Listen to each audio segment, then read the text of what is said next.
Mengapa kebakaran sering terjadi? Lebih dari 70% kebakaran terjadi akibat korsleting listrik. Padahal, jika terjadi korsleting listrik, Sekring atau MCB akan otomatis memutus arus listrik sehingga tidak menimbulkan kebakaran. Lalu, mengapa banyak berita menyebut kalau korslet listrik berujung pada kebakaran rumah? Nah, pertama kita harus sama-sama mengetahui dulu bahwa instalasi listrik di dalam rumah adalah tanggung jawab pemilik rumah. PLN hanya berwenang sampai dengan kWh meter pelanggan. Kedua, PLN selalu memasang suatu alat pengaman pada kWh meter sehingga jika terjadi arus pendek atau korslet, maka seluruh listrik di rumah tersebut akan otomatis padam. Namun, ada kalanya alat pengaman tidak bekerja saat terjadi korslet. Nah, ini adalah akibat jika kWh meter atau Sekring diotak-atik sendiri. Salah satunya apabila MCB yang ada di kWh meter diganjal atau dibypass untuk memperoleh daya yang lebih besar dari daya kontrak. Apalagi jika pelanggan menyambung langsung listrik dari jaringan PLN seperti yang sering dilakukan untuk pos keamanan. Waduh, tindakan ini juga sangat berbahaya karena tanpa pengaman. Musim kemarau panjang sering mengakibatkan alat-alat elektronik di rumah lebih mudah panas. Alat elektronik yang panas ini juga membahayakan karena bisa mengakibatkan ledakan kecil atau bahkan besar. Lalu, apa yang bisa kita lakukan untuk mengamankan instalasi listrik di rumah agar terhindar dari kebakaran?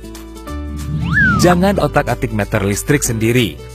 Kalau ada kendala, laporkan kepada petugas PLN. Bisa langsung menghubungi kontak center PLN 123. Cek instalasi arus listrik maksimal setiap 10 tahun sekali. Jangan sampai ada kabel rusak karena panas atau karena digigit tikus atau karena alasan lain. Serahkan kepada pekerja instalatir yang paham instalasi listrik rumah. Cek steker di rumah Anda. Jika sudah terdapat warna kehitaman di sekitarnya, segeralah ganti. Jangan menumpuk steker secara berlebihan karena akan menimbulkan panas berlebihan dan berpotensi menimbulkan kebakaran. Gunakan peralatan listrik yang berkualitas. Jangan terkecoh harga yang murah padahal kualitasnya rendah. Jangan dekatkan peralatan listrik dengan benda-benda mudah terbakar seperti gas, gorden, atau kertas. Jangan biarkan kontak peralatan seperti TV, setrika, atau charger handphone menetap pada stop kontak pada waktu lama, dan hindari menggunakan tusuk kontak terlalu longgar.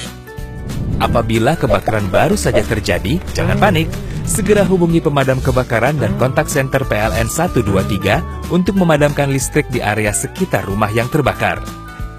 Usahakan Anda memiliki alat pemadam api ringan di rumah dan pastikan isi dari alat tersebut diganti setahun sekali.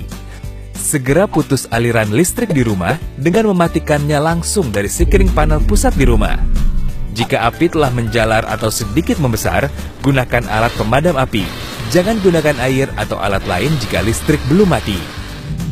Jika api sangat besar, selamatkan diri Anda dan tunggu pemadam kebakaran. Nah, jika setelah listrik di rumah aman, maka kita akan terhindar dari bahaya kebakaran. Yuk, peduli instalasi listrik di rumah kita.